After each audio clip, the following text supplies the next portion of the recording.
Hello students, my name is Rahul Yadav and this is sir tutorials. तो हम लोग आपका जो बुक है फ्लेमिंगो, उसका तीसरा चैप्टर आज पढ़ेंगे। आपका जो तीसरा चैप्टर है उसका नाम है डीप वाटर। अब इस चैप्टर में क्या होता है कि एक छोटा बच्चा होता है जिसे स्विमिंग करना बहुत ज़्यादा पसंद होता है और वो एक पूल ज्वाइन करता है। पूल ज्वाइन करने के बाद एक उसके साथ वाला बच्चा जो स्विमिंग करने आता है ज़रा सा मजाक करता है, जिसकी वजह से इस बच्चे की जान जो होती है खतरे में पड़ जाती है। किस तरह ये बच्चा वहाँ से बच के निकलता है, किस तरह आगे अपने डर पे काबू पाता है, यही सारी चीज़ें इस चैप्टर में है। चलिए शुरू करते हैं और देखते हैं ये interesting chapter. It had happened when I was 10 और 11 ईयर्स ओल्ड। यह तब हुआ था जब मैं 10 या 11 साल का था। I had decided to learn to swim. मैंने तैरना सीखने का फैसला किया था। There was a pool at the YMCA in Yakima that offered exactly the opportunity. यकीमा याकीमा में YMCA में एक पूल था जो बिल्कुल यही मौका देता था। अब YMCA क्या है? अब एक बॉडी होगी या एक ऑर्गेनाइजेशन होगी जो जिनके पास क्या होगा, पूल्स होंगे। जो पूल्स की सुविधा होती है, फैसिलिटी होती है, वो देते होंगे। तो उस बच्चे ने क्या किया, YMCA की एकेडमी या YMCA ज्वाइन कर लिया। The Yakima river was treacherous. Yakima नदी खतरनाक थी। अब रिवर के बारे में बताता है ये जो वर्ड है आपका, ट्रेचरस, खतरनाक। Mother continually warned against it and kept fresh in my mind the details of each drowning in the river. माँ लगातार इसके खिलाफ चेतावनी देती थी और नदी में डूबने की हर घटना की जानकारी मेरे दिमाग में ताज़ा रखती थी। अब बेसिकली क्या होता है, पेरेंट्स जो होते हैं वो हमें अवेयर करते रहते हैं या चीज़ों के बारे में बताते रहते हैं कि इन चीज़ों से खतरा है, और बार बार उसकी मदर उसको बताती थी इस वजह से कि बच्चा भूल ना जाए या उससे लापरवाही ना हो जाए, तो उसे वो इन्फॉर्म करती रहती थी। But the YMCA pool was safe. लेकिन YMCA पूल सुरक्षित था। रिवर जो होती है उसका आपको डेप्थ नहीं पता होगा या गहराई नहीं पता होगी, लेकिन जो पूल होते हैं, पूल की आपको डेप्थ पता होती है और गहराई का पूरा सटीक अंदाज़ा होता है, और बहुत ज़्यादा गहरे भी नहीं होते हैं। इस वजह से पूल जो होते हैं सुरक्षित या सेफ माने जाते हैं।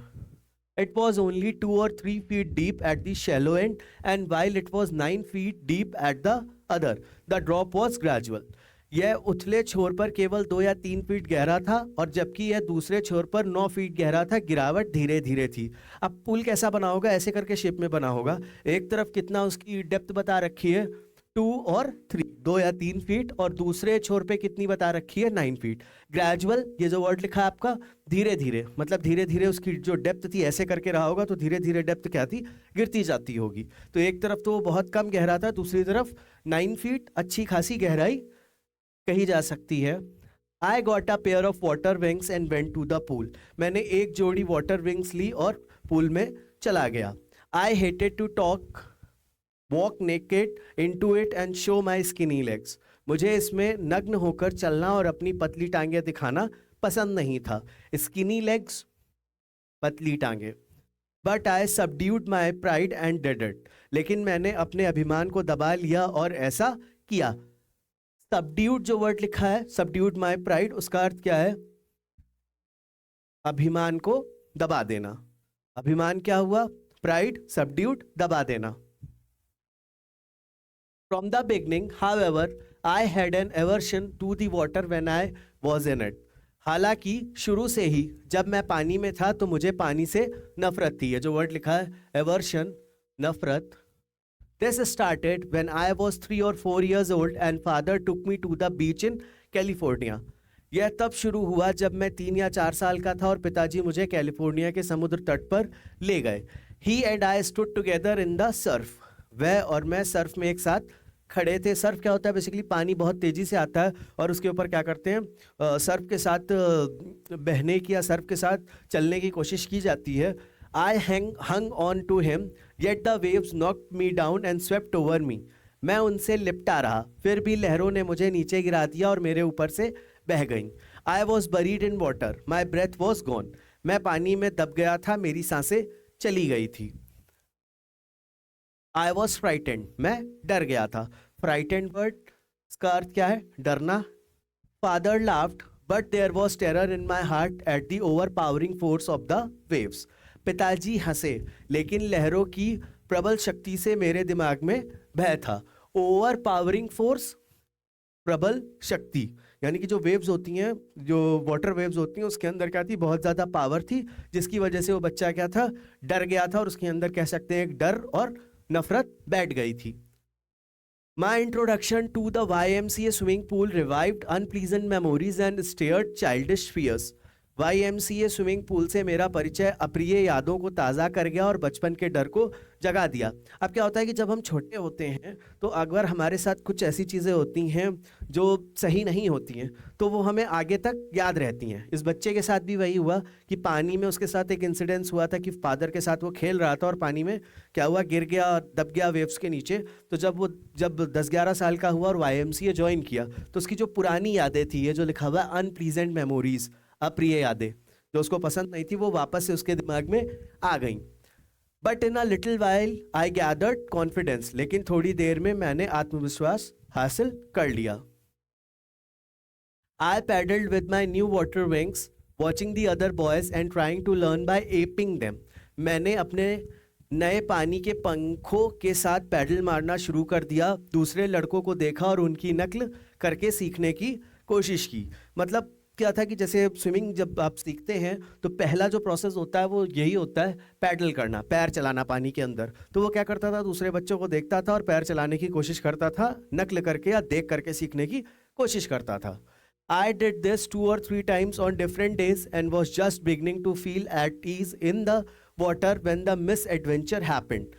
मैंने अलग अलग दिनों में 2 या 3 बार ऐसा किया और जब मैं पानी में सहज महसूस करने लगा था तभी यह दुर्घटना घटी।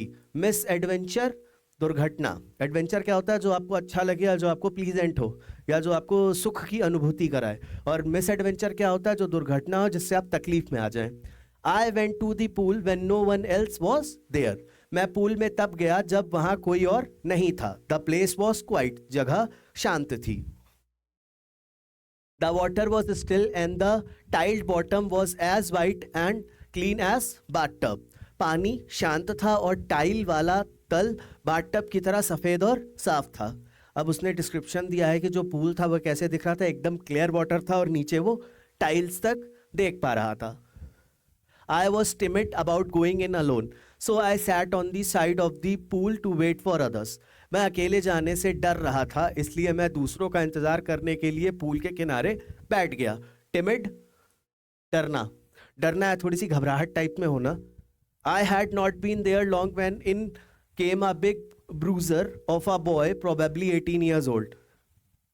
मैं वहाँ जब ज़्यादा समय तक नहीं रहा था जब एक बड़ा सा लड़का आया, शायद 18 साल का था।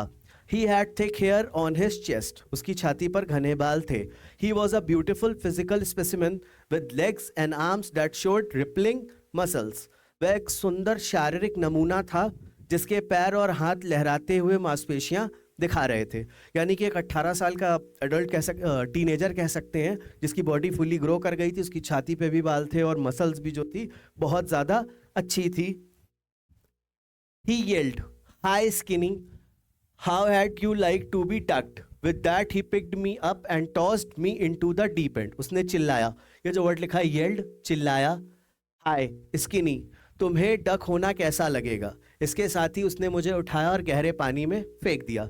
अब ये जो सेंटेंस है, 10-11 साल का बच्चा जिसका पास्ट एक्सपीरियंस क्या है, पानी के साथ बहुत अच्छा नहीं है, उसने हिम्मत करके दोबारा से कोशिश की कि वो स्विमिंग सीख ले। और जब वो इसको करना उसने शुरू किया और उसको थोड़ा थोड़ा कॉन्फिडेंस या आत्मविश्वास आना शुरू हुआ, तो एक और 18 साल का बच्चा जो उसके बारे में कुछ नहीं जानता है, और उसने क्या किया, अचानक से उसको उठा करके पानी में फेंक दिया। ये चीज़ कभी भी किसी के साथ नहीं करनी चाहिए, क्योंकि पानी हो या कोई भी नेचर की चीज़ें हो, वो आपको किस तरह हर्ट कर दें या कितनी खतरनाक हो जाए आप अंदाज़ा नहीं लगा सकते। अब ये उस 18 साल के बच्चे द्वारा किया गया मजाक कितना भारी पड़ेगा, आइए देखते हैं इसमें।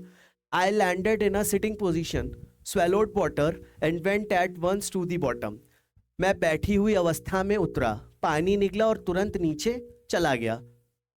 सिटिंग पोजीशन, बैठी हुई अवस्था, swallowed water, पानी निकलना। अब बेसिकली जब आपको पानी में फेंका जाता है तो आप क्या करते हो, पानी पी लेते हो, पानी ना चाहते हुए भी पानी आपके अंदर जाता है। वही उस बच्चे के साथ होना शुरू हुआ और फोर्स से वो एकदम नीचे चला गया। I was frightened but not yet frightened out of my wits. मैं डरा हुआ था लेकिन अभी भी पूरी तरह से डरा हुआ नहीं था। उसको थोड़ा सा डर लगा, लेकिन इतना नहीं डरा कि घबरा गया और उसने हाथ पैर छोड़ दिए हों। On the way down I plan, when my feet hit the bottom I would make a big jump, come to the surface, lie flat on it and paddle to the edge of the pool.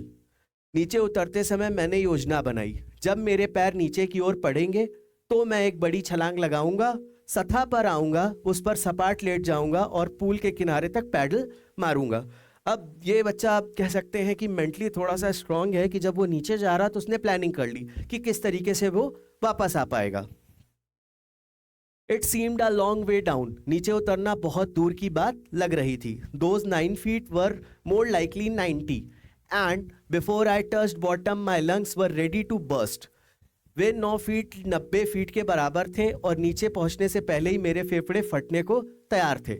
अब पानी के अंदर जब आप जाते हैं तो pressure जो होता है बहुत ज़्यादा होता है, जिसकी वजह से आपके जो लंग्स होते हैं, फेफड़े होते हैं, उस पर सबसे ज़्यादा अटैक होता है। तो ये यहाँ पे उसने लिखा है my lungs were ready to burst. उसी प्रेशर के कारण उसके फेफड़े फटने को थे। But when my feet hit the bottom I summoned all my strength and made what I thought was a great spring upwards. लेकिन जब मेरे पैर नीचे पहुंचे तो मैंने अपनी पूरी ताकत लगाई और ऊपर की ओर उछाला। जो उसने प्लान किया था वैसे उसने किया। I imagined I would bob to the surface like a cork. मैंने कल्पना की कि मैं कॉर्क की तरह उछलकर सतह पर आ जाऊंगा। Instead, I came up slowly. इसके बजाय मैं धीरे धीरे ऊपर आया। I opened my eyes and saw nothing but water. Water that had a dirty yellow tinge to it. मैंने अपनी आंखें खोली और पानी के अलावा कुछ नहीं देखा, पानी जिसमें एक गंदा पीला रंग था। Tinge to it, गंदा पीला रंग कह सकते हैं, जो उसमें इंप्रेशन हो पानी का। आई ग्रीव पैनिकी, मैं घबरा गया, पैनिक कर गया। अब वो घबराया, अभी तक उसने क्या किया था, घबराया नहीं था। I reached up as if to grab a rope and my hands clutched only at water. मैं रस्सी पकड़ने की तरह ऊपर पहुंचा और मेरे हाथ सिर्फ पानी पर ही थे। आई वॉज सफोकेटिंग, मेरा दम घुट रहा था। सफोकेटिंग, दम घुटना। I tried to yell but no sound came out. मैंने चिल्लाने की कोशिश की लेकिन कोई आवाज़ नहीं निकली। अब पानी के अंदर आप चिल्लाने की कोशिश करिए, आपको लगेगा आप चिल्ला रहे हैं लेकिन आपकी आवाज़ नहीं जाएगी। तो वही चीज़ वहाँ उस बच्चे के साथ भी हुआ कि वो उसने कोशिश की कि वो चिल्लाए, लेकिन वो चिल्ला नहीं पाया या उसकी आवाज़ ही नहीं निकली। Then my eyes and nose came out of the water but not my mouth. फिर मेरी आँख और नाक पानी से बाहर आ गए लेकिन मेरा मुँह नहीं। इतनी कोशिश करने के बाद एक बार वो सतह पर आ पाया और उसकी आंखें और नोज बाहर थी, लेकिन उसका माउथ बाहर नहीं आ पाया। शायद उसका माउथ बाहर आ जाता तो वो आवाज दे देता या किसी को बुला पाता। I failed at the surface of water, swallowed and choked. मैं पानी की सतह पर छटपटाया, निगला और घुट गया। अगेन क्या हुआ कि पानी की सतह पे पहुंचने के बाद उसने फिर से पानी पिया और चोक हो गया, यानी कि गला उसका चोक हो जाना, जाम हो जाना और फिर से वो नीचे आना start. I tried to bring my legs up but they hung as dead weights, paralysed and rigid. मैंने अपने पैरों को ऊपर लाने की कोशिश की लेकिन वे मृत भार की तरह लटके हुए थे, लकवाग्रस्त और कठोर। डेड वेट्स, मृत भार, पैरालाइज्ड, लकवाग्रस्त, रिजिड, बहुत ज़्यादा कठोर हो जाना। A great force was pulling me under. एक बहुत बड़ी ताकत मुझे नीचे खींच रही थी। I screamed, but only the water heard me. मैं चिल्लाया, लेकिन सिर्फ पानी ने मेरी आवाज़ सुनी। I had started on the long journey back to the bottom of the pool. मैं पूल के तल तक वापस जाने की लंबी यात्रा पर निकल पड़ा। दोबारा से नीचे जाना शुरू। I struck at the water as I went down, expending my strength as one in a nightmare fights an irresistible force. मैं नीचे जाते हुए पानी पर वार करता रहा, अपनी ताकत खर्च करता रहा जैसे कोई बुरे सपने में किसी अप्रतिरोध ताकत से लड़ता है। ये जो वर्ड है आपका इररेजिस्टिबल फोर्स, अप्रतिरोध ताकत। अब जब आप सपना देखते हो तो सपने में अगर आपके साथ कुछ गलत हो रहा है तो आप कितनी भी कोशिश करो उससे लड़ने की, लेकिन आप लड़ नहीं पाते। तो ये उस बच्चे के लिए बुरे सपने की तरह, या ये जो लिखा हुआ है नाइटमेयर, बुरा सपना, उसके जैसा था कि वो कोशिश कर रहा था लड़ने की, लेकिन जो फोर्स है उसको रोक नहीं पा रहा था। I had lost all my breath, मेरी सारी सांसें चली गई थी। My lungs ached, my head throbbed, मेरे फेफड़े दर्द कर रहे थे, मेरा सिर भन्ना रहा था। यानी कि उसके सिर में भी कंपन या कह सकते हैं दर्द होना start. I was getting dizzy, मुझे चक्कर आ रहा था। डिजी, चक्कर आना। But I remembered the strategy, I would spring from the bottom of the pool and come like a cork to the surface. लेकिन मुझे रणनीति याद थी, मैं पूल के नीचे से उछलता और कॉर्क की तरह सतह पर आ जाता। उसे फिर से वही जो उसने स्ट्रैटेजी या रणनीति बना रखी थी कि वो क्या करने वाला है,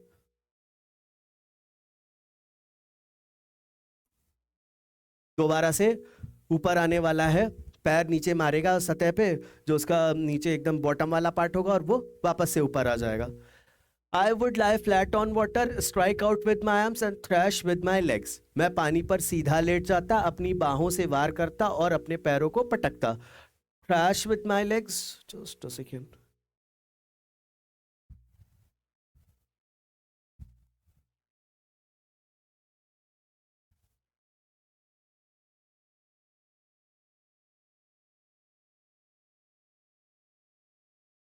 बता रही है।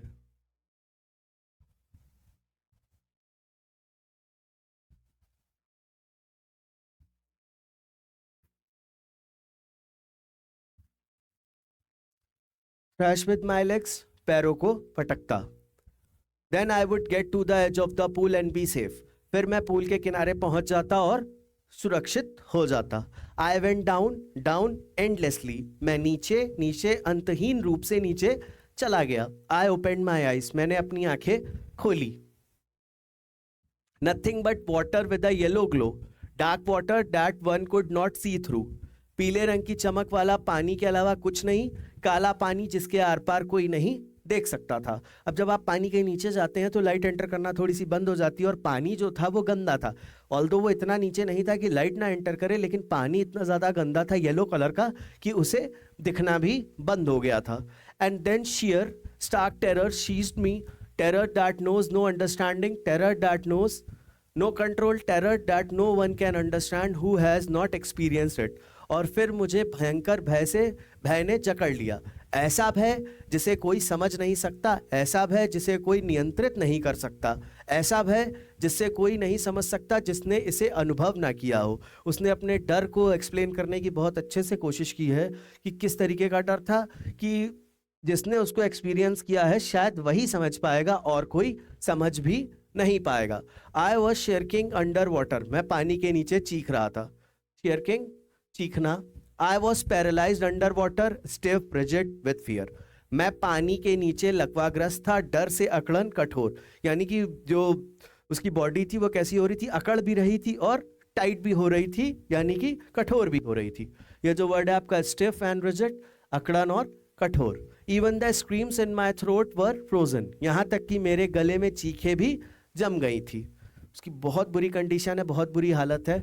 Only my heart and the pounding in my head said that I was still alive, केवल मेरा दिल और मेरे सिर में धड़कन ही कह रही थी कि मैं अभी भी जीवित हूँ। यानी कि जो उसका दिल धड़क रहा था और उसका जो ब्रेन थोड़ा सा काम कर रहा था, इसकी वजह से वो फील कर पा रहा था, पाउंडिंग, धड़कना। And then in the midst of the terror came a touch of reason, और फिर आतंक के बीच में तर्क का स्पर्श आया। I must remember to jump when I hit the bottom, मुझे याद रखना चाहिए कि जब मैं नीचे पहुंचूं तो कूद जाऊं। At last I felt the tiles under me, आखिरकार मुझे लगा कि मेरे नीचे टाइलें हैं। My toes reached out as if to grab them, मेरे पैरों की उंगलियां बाहर निकली मानो उन्हें पकड़ने के लिए। आई jumped with everything I had, मैंने अपनी सारी ताकत लगा दी, या जितनी भी उसकी बॉडी के अंदर एनर्जी बची थी उसने झोंक दी। But the jump made no difference, लेकिन कूदने से कोई फर्क नहीं पड़ा। The water was still around me, पानी अभी भी मेरे आसपास था। I looked for ropes, ladders, water wings, मैंने रस्सियों, सीढ़ियों, पानी के पंखों की तलाश की। नथिंग बट वाटर, पानी के अलावा कुछ नहीं। A mass of yellow water held me, पीले पानी के एक ढेर ने मुझे जकड़ लिया।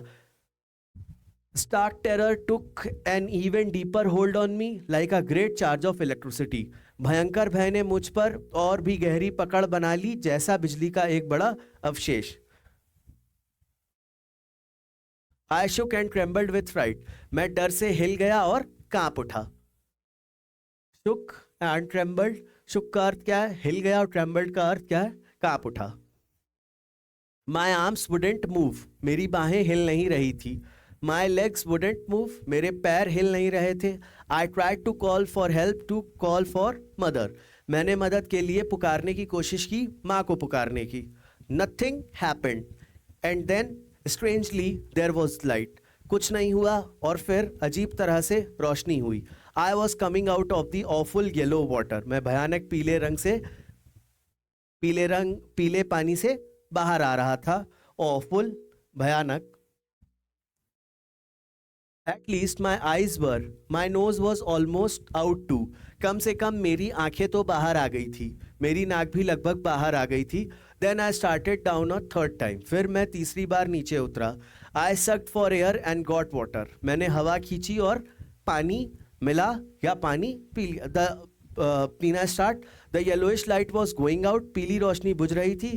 देन ऑल एफर्ट सीज्ड, में फिर सारी कोशिशें बंद हो गई. आई रिलैक्स्ड, मैं शांत हो गया. थर्ड टाइम है. थर्ड टाइम पानी के बारे में अगर थोड़ी सी भी आपको जानकारी हो कि पानी के अंदर इतना ज़्यादा प्रेशर होता है कि आपकी बॉडी की जो एनर्जी है उसको बहुत बुरी तरह ड्रेन करता है. और ये बच्चा तीसरी बार पानी में नीचे जा रहा था तो बॉडी के अंदर बिल्कुल भी एनर्जी या ताकत उसके अंदर बिल्कुल भी नहीं बची होगी. Even my legs felt limb and a blackness swept over my brain, मेरे पैर भी ढीले पड़ गए और मेरे मस्तिष्क पर एक अंधकार छा गया.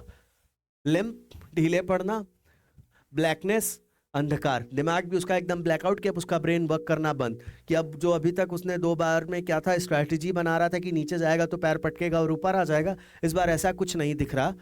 It wept out fear, it wept out terror, इसने डर को मिटा दिया, इसने आतंक को मिटा दिया.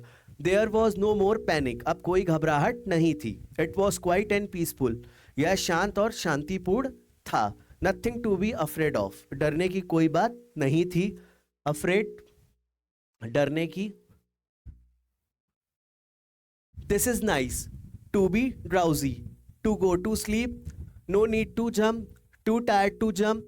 It's nice to be carried gently, to float along in space. Tender arms around me, tender arms like mother's. Now I must go to sleep. I cross to oblivion and the curtain of life fail.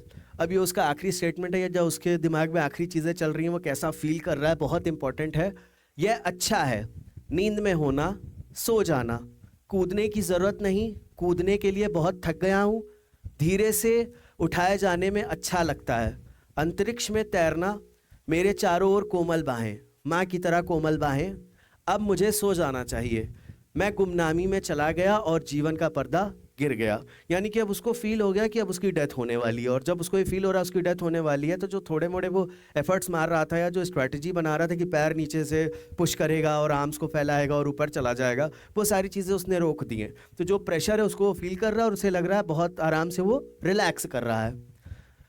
उसके बाद अगली चीज़ क्या हुई? The next I remember I was lying on my stomach beside the pool vomiting. अगला मुझे याद है, मैं पूल के किनारे पेट के बल लेटा था, उल्टी कर रहा था. वॉमिटिंग, उल्टी करना. The chap that through me in was saying but I was only fooling. जिस आदमी ने मुझे पानी में फेंका वह कह रहा था लेकिन मैं तो बस बेवकूफ़ बना रहा था. बेवकूफ़ बनाना अर्थात मजाक करना. जो 18 साल का बच्चा जिसने उसको पूल में फेंका था वो क्या बोला? जैसे आजकल हम लोग एक सेंटेंस यूज़ करते हैं, आई वॉज ओनली किडिंग.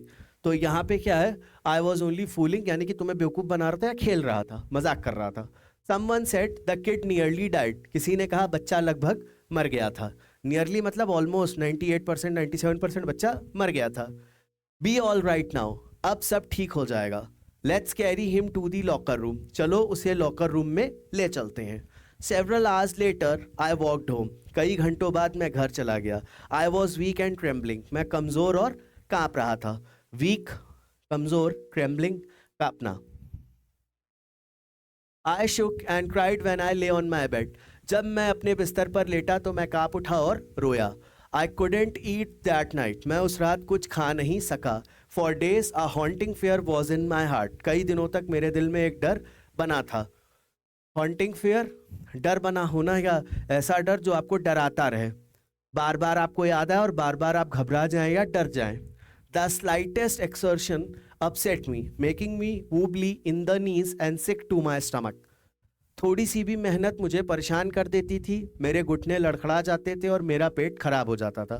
यानी कि जो वो पानी के अंदर 2-3 बार ऊपर नीचे हुआ, उसने उसकी बॉडी को बहुत ज़्यादा वीक कर दिया था। और वो थोड़ी सी भी मेहनत करता था तो क्या होता था, उसका पेट खराब हो जाता था और उसके घुटने एकदम जवाब देते थे। एक्सर्शन, मेहनत। वूबली इन द नीज, घुटने लड़खड़ा जाते थे। I never went back to the pool, मैं कभी पूल में वापस नहीं गया। इतना ज़्यादा वो बच्चा डर गया था कि वो दोबारा बेचारा क्या ही वापस जाएगा। आई फियर्ड वाटर, मुझे पानी से डर लगता था। फियर्ड, डरना। अब अभी तक जिस बच्चे के अंदर थोड़ा सा डर था, 3-4 साल की एज वाला, उसने सोचा कि स्विमिंग करके सीख ले। और जब उसने स्विमिंग करना शुरू किया तो एक 18 साल के बच्चे के द्वारा किया गया मजाक उस पर इतना भारी था कि वो बच्चा पानी से घबराने या डरने लगा। और लिटरली जो उसने चीज़ शुरू की थी स्विमिंग करना, उसने वो क्या किया, बंद कर दिया। लेकिन क्या इस बच्चे का जीवन यहीं पे रुक गया? नहीं, ऐसा कुछ नहीं है। उसने आगे क्या किया ये देखते हैं, वो बहुत ज़्यादा इंटरेस्टिंग है। I avoided it whenever I could, जब भी संभव होता मैं उसे बचता। किससे? पानी से। A few years later, when I came to know the waters of Cascades, I wanted to get into them. कुछ साल बाद जब मुझे कैस्केड के पानी के बारे में पता चला तो मैं उसमें उतरना चाहता था। And whenever I did, whether I was wading the Teton or bumping river or bathing in warm lake of the goat rocks, the terror that had seized me in the pool would came back. और जब भी मैं ऐसा करता, चाहे मैं टिएटन या bumping नदी में तैर रहा होता या गोट रॉक्स की गर्म झील में नहा रहा होता, पूल में मुझे जकड़ने वाला डर वापस आ जाता।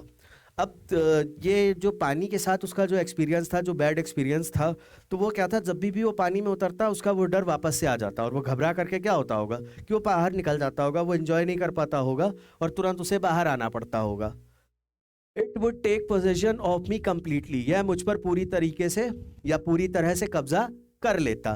पोजेशन, कब्जा करना, पूरी तरीके से हावी हो जाना एक तरह से कह सकते हैं। My legs would become paralysed, मेरे पैर लकवाग्रस्त हो जाते थे। क्या हुआ था उसके साथ? जब वो पानी में ऊपर नीचे हो रहा था उसके पैर एकदम पैरालाइज थे, लकवाग्रस्त थे। IC horror would grab my heart, बर्फीले डर ने मेरे दिल को जकड़ लिया था। आईसी हॉरर, बर्फीला डर या कह सकते हैं ठंडा डर, बहुत ज़्यादा गंभीर, बहुत बुरी तरह डर जाना, तो वो वाला हिसाब है जो उसके दिल में बना था पानी को लेकर के। This handicap stayed with me as the years rolled by, यह बाधा मेरे साथ सालों तक बनी रही। हैंडीकैप, बाधा। I use every way I knew to overcome this fear but it held me firmly in its grip, मैंने इस डर पर काबू पाने के लिए हर संभव तरीका आजमाया लेकिन इसने मुझे मजबूती से जकड़ रखा था। Finally, 1 October, I decided to get an instructor and learn to swim. आखिरकार 1 अक्टूबर को मैंने एक प्रशिक्षक से तैरना सीखने का फैसला किया। इंस्ट्रक्टर कौन होते हैं? जो स्पोर्ट्स होते हैं, आउटडोर स्पोर्ट्स होते हैं, उसमें आपको क्या करते हैं, लर्न करने में या सीखने में मदद करते हैं और फुल्ली ट्रेंड होते हैं वो। I went to a pool and practice 5 days a week, an hour each day. मैं एक पूल में गया और सप्ताह में 5 दिन, हर दिन 1 घंटा अभ्यास किया। In canoes on Maine lakes, fishing for landlocked salmon, bass fishing in New Hampshire. अरे यार, कुछ ना कुछ गलती हो ही जाती है। In Kineo's on Maine lake, fishing for landlocked salmon, bass fishing in New Hampshire, trout fishing on the Descartes and Metellus in Oregon, fishing for salmon on the Columbia at Bumping Lake in the Cascades. Wherever I went, the haunting fear of the water followed me. Main झीलों पर डोंगियों में landlocked salmon के लिए मछली पकड़ना, new Hampshire में बास मछली पकड़ना, ओरेगन में डेस्ट्यूस और मेटलियस में ट्राउस मछली पकड़ना, कोलंबिया में सैल्मन के लिए मछली पकड़ना, कैस्केडस में बम्पिंग झील में, मैं जहाँ भी जाता पानी का डर मेरा पीछा करता। यानी कि ये सारी जगहें क्या है, ये सारी जगहें जो उसके आसपास थी, जहाँ पर भी वो जाता था फिशिंग करने, वहाँ पे क्या होता था, उसका जो डर था उसको हर जगह पीछे पड़ा रहता था। It ruined my fishing trips, deprived me of the Joy of canoeing, boating and swimming. इसने मेरी मछली पकड़ने की यात्राओं को बर्बाद कर दिया, मुझे डोंगी चलाने, नाव चलाने और तैरने के आनंद से वंचित रखा। Canoeing, boating and swimming. Canoeing क्या होता है? डोंगी चलाना। बोटिंग आपको पता होगा, नाव चलाना। स्विमिंग पे तो चैप्टर ही है, तैरना। The instructor put a belt around me. प्रशिक्षक ने मेरे चारों ओर एक बेल्ट बांधी। A rope attach to the belt went through a pulley that ran on an overhead cable. Belt से जुड़ी एक रस्सी एक पुली से होकर गुजरी जो एक ओवरहेड केबल पर चलती थी। He held on to the end of the rope and we went back and forth across the pool, hour after hour, day after day, week after week. उसने रस्सी के सिरे को पकड़ रखा था और हम पूल में आगे पीछे घंटों घंटों, दिन प्रतिदिन, सप्ताह दर सप्ताह आगे पीछे होते रहे। यानी कि क्या था कि जो उसका डर था, इसकी वजह से उसकी सेफ्टी के लिए एक क्या था कि एक रस्सी बांधी थी उसकी कमर में, और जो एक पुली में अटैच थी, जिससे कि उसको स्विमिंग करने की या कैसे पानी में तैरते हैं इसकी प्रैक्टिस करते थे, और डेली करते थे और सप्ताह दर सप्ताह करते जाते थे वो। On each trip across the pool a bit of the panic seized me. Pool के पार हर यात्रा पर मुझे थोड़ी घबराहट होती जरूर थी या होती थी। Each time the instructor relaxed his hold on the rope and I went under, some of the old terror returned and my legs froze. हर बार जब प्रशिक्षक रस्सी पर अपनी पकड़ ढीली करता और मैं पानी के नीचे जाता तो कुछ पुराना डर वापस आ जाता और मेरे पैर जम जाते। ओल्ड टेरर रिटर्न, पुराना डर वापस आ जाना। जब भी रस्सी उसके पेट पे उसको महसूस होती थी, लेकिन कभी कभी क्या होता था, इंस्ट्रक्टर उसे थोड़ा सा लूज छोड़ता था, तो लूज छोड़ता था तो उसकी बॉडी फ्री होती थी। जैसे ही फ्री होती थी वो नीचे थोड़ा सा जाता था तो अगेन पुराना जो डर था वो आ जाता था और उसके पैर फ्रोज होना, यानी कि जम जाना। जमते नहीं थे, चलना बंद हो जाते थे।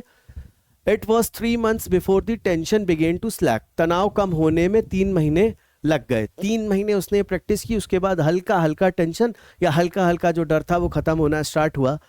Then he taught me to put my face under water and exhale and to raise my nose and inhale.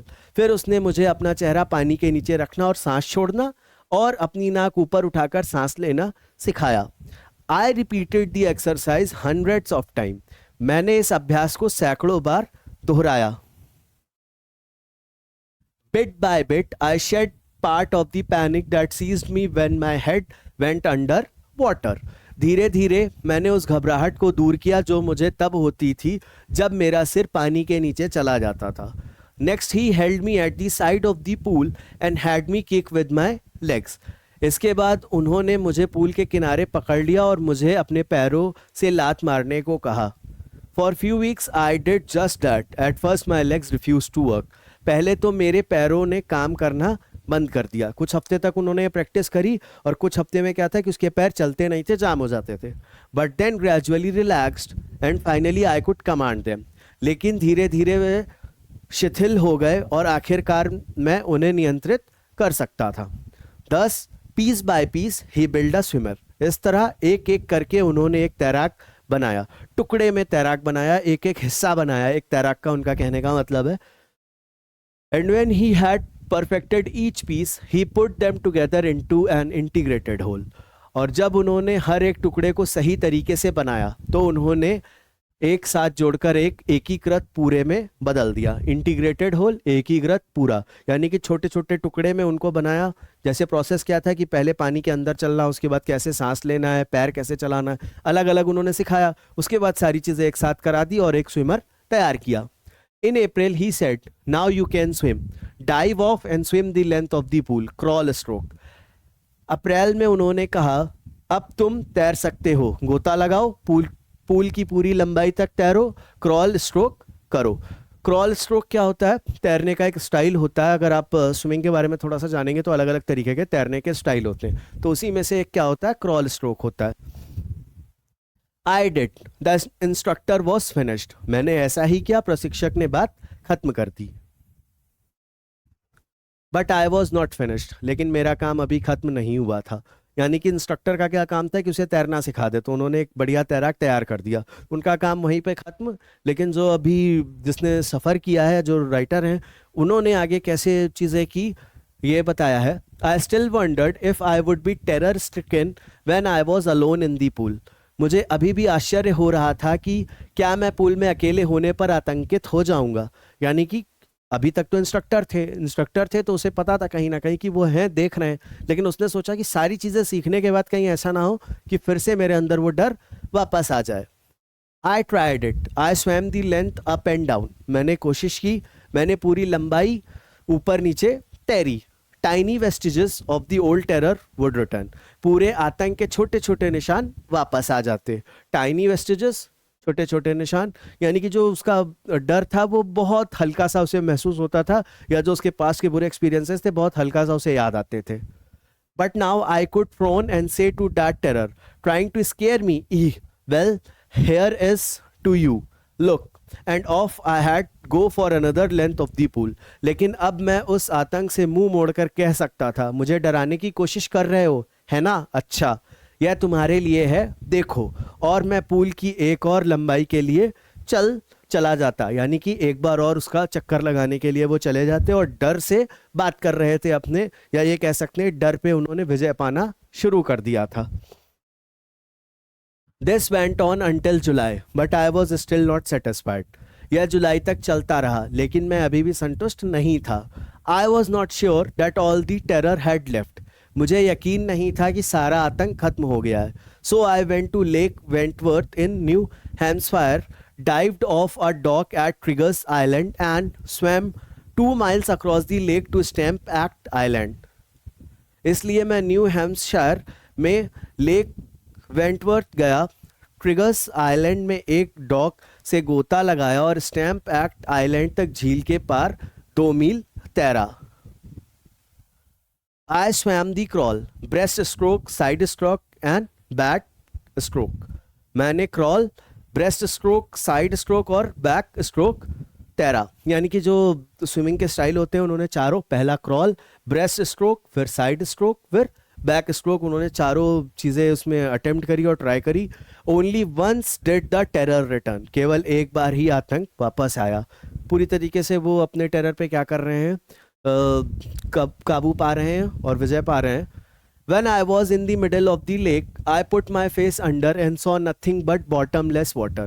जब मैं झील के बीच में था, मैंने अपना चेहरा पानी के नीचे रखा और अथाह पानी के अलावा कुछ नहीं था। The old sensation returned in miniature. पुरानी सनसनी छोटे रूप में वापस आ गई। Miniature, छोटा रूप। I laughed and said, "Well, Mr. Terror, what do you think you can do to me?" It fled and I swam on. मैंने हंसते हुए कहा, अच्छा मिस्टर टेरर, आपको क्या लगता है कि आप मेरे साथ क्या कर सकते हो? वह भाग गया और मैं तैरता रहा, या उन्होंने अपने डर को पूरी तरीके से भगा दिया है। Yet I had residual doubts. फिर भी मेरे मन में कुछ संदेह शेष था। Residual doubts, कुछ संदेह या थोड़ा सा हिस्सा अब उनके पास बचा हुआ था। At my first opportunity, I hurried west, went up the Teton to Conrad Meadows, up the Conrad Creek Trail to Mid Glacier and camped in the high meadow by the side of Warm Lake. पहला मौका मिलते ही मैं पश्चिम की ओर भागा, टिएटन से Conrad meadows तक गया, Conrad creek trail से मिड ग्लेशियर तक गया और वॉर्म लेक के किनारे ऊंचे घास के मैदान में डेरा डाला। The next morning I stripped, dived into the lake and swam across to the other shore and back, just as Doug Corpron used to do. अगली सुबह मैंने कपड़े उतारे, झील में गोता लगाया और दूसरे किनारे पर तैरकर वापस आया, ठीक वैसे ही जैसे डॉग कैप्रॉन किया करते थे या किया करता था। I shouted with joy and Gilbert Peak returned the echo. I had conquered my fear of water. मैं खुशी से चिल्लाया और गिलबर्ट पीक ने प्रतिध्वनि लौटा दी, मैंने पानी के डर पर विजय पा ली थी। एको, प्रतिध्वनि लौटाना या वापस से वो आवाज आना। The experience had a deep meaning for me, so only those who have known stark terror and conquered it can appreciate. इस अनुभव का मेरे लिए गहरा अर्थ था, क्योंकि केवल वे ही इसे समझ सकते हैं जिन्होंने भयंकर भय को जाना है और उस पर विजय प्राप्त की है। In death there is peace. मृत्यु में शांति है। There is terror only in the fear of death, as Roosevelt knew when he said, "All we have to fear is fear itself." भय केवल मृत्यु के भय में है, जैसा कि रूजवेल्ट जानते हैं जब उन्होंने कहा था, हमें केवल भय से ही डरना चाहिए या भय से ही भयभीत होना चाहिए। because I had experienced both the sensation of dying and the terror that fear of it can produce, the will to live somehow grew intensity. क्योंकि मैंने मरने की अनुभूति और उसके भय से उत्पन्न होने वाले भय दोनों का अनुभव किया था, इसलिए जीने की इच्छा किसी तरह तीव्र होती गई. इंटेंसिटी, तीव्र होना. At last I felt released, free to walk the trails and climb the peaks and to brush aside fear. अंत में मुझे मुक्ति का एहसास हुआ, पगडंडियों पर चलने और चोटियों पर चढ़ने और भय को दूर भगाने के लिए स्वतंत्र. तो ये चैप्टर आपका यहीं फिनिश होता है. इस चैप्टर में ये है कि कभी भी हमें किसी के साथ ऐसा मजाक नहीं करना चाहिए जिससे कि उसकी जान चली जाए. और दूसरा बहुत इंपॉर्टेंट चीज़ कि हम बहुत आसानी से किसी चीज़ से भयभीत हो जाते हैं, लेकिन उस भय पे काम करना, फिर उसके बाद उस भय पे विजय पाना कितनी बड़ी बात है और किस तरह किया जाता है, ये इस चैप्टर से हमें सीखने के लिए मिलता है. तो ये चैप्टर आपका यहीं फिनिश होता है. Thank you.